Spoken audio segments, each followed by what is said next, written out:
नमस्कार, मैं दीपाली गहलोत और आप देख रहे हैं राजनीति राग। चुनाव नजदीक है। चुनावों को लेकर ये राजस्थान के विधानसभा चुनाव की हम बात करने जा रहे हैं। ये बात है ईडी की और ईडी ने फिर से एक बार कांग्रेस पार्टी पर निशाना साध दिया है। ईडी ने आखिरकार अशोक गहलोत के बेटे वैभव गहलोत को विदेश मुद्रा को लेकर जो कानून को अपराध माना गया था उसको लेकर पूछताछ के लिए बुलाया गया। इस पूछताछ में कम से कम 8 से 9 घंटे पूछताछ चली।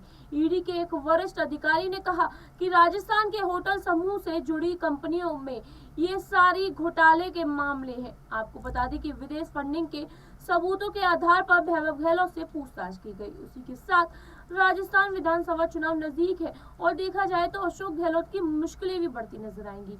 वैभव गहलोत ने ईडी की पूछताछ को कांग्रेस राजनीति बताया। उन्होंने कहा कि कांग्रेस राजनीति से प्रेरित कदम बता रही है और वहीं देखें तो कांग्रेस कह रही है कि बीजेपी सरकार ये सारी रणनीति खेल रहे हैं, क्योंकि उसे लगता है कि राजस्थान में जब कांग्रेस की सरकार बन गई तो वो कहां जाएगी, क्योंकि बीजेपी जहां जहां डरती नजर आती है वहां वहां ईडी और सीबीआई जैसी एजेंसियों का दुरुपयोग करती नजर आती है। आपको बता दें राजनीति दुरुपयोग के कारण में फंसते जा रहे हैं बीजेपी और आप नेता भी। जहां देखें तो आप नेता जो हैं उनको भी बीजेपी फंसाती नजर आती है, तो अब वहीं पे कांग्रेस के नेताओं को भी फंसाती नजर आ रही है। वहीं भाजपा ईडी की कार्रवाई को लेकर सही बता रही है। भाजपा कह रही है कि ईडी की कार्रवाई जो है वो बिना सबूतों के नहीं हो रही, जो हो रही है वो सही है। हालांकि ये सारा मामला चुनावों के बीच में ही अचानक से क्यों उठ जाता है। राजस्थान में 25 नवंबर को मतदान होने हैं और 3 दिसंबर को अन्य राज्यों में इसके परिणाम सामने आएंगे, लेकिन ये जो रणनीति है उसको खेल रहे हैं बहुत अच्छे से, ऐसा भाजपा को लेकर कांग्रेस का कहना है।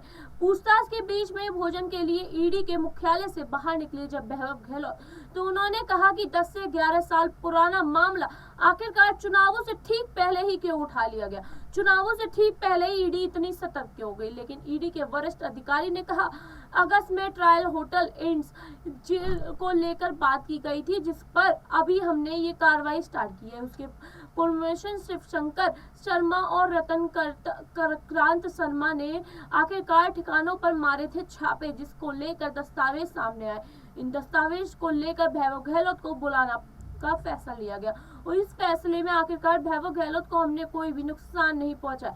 सिर्फ वैभव गहलोत से हमने पूछताछ की है और उसके बाद ही वैभव गहलोत का ये कहना है कि बीजेपी सरकार हम पे रणनीतियां साध रही है। तो क्या बीजेपी सरकार वाकई में ये रणनीतियां साध रही है या फिर ईडी वाकई में जो है मोहरा बनी हुई है बीजेपी सरकार के हाथ की, जो कठपुतली कहते नजर आते हैं कहीं आप पार्टी के लोग, कहीं कांग्रेस पार्टी के लोग।